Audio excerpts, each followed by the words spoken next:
Repair Clinic makes fixing things easy, with millions of replacement parts available on our website and the help you need to do the repair yourself.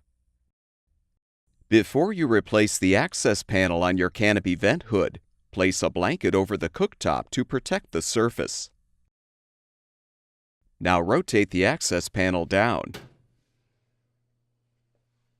Use a flathead screwdriver to loosen the two screws securing the panel.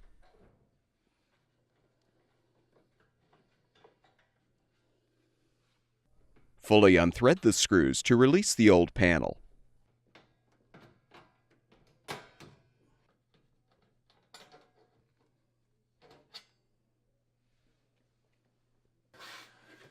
Install the new access panel by aligning the hinges.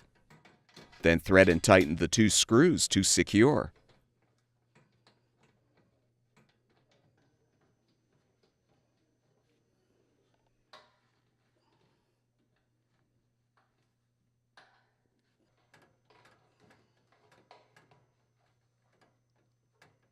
Once the rear of the panel is secured, rotate the panel up, snap it into position, and the vent hood should be ready for use.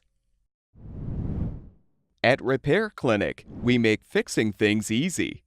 Thank you for supporting the production of these videos by purchasing your parts from our website.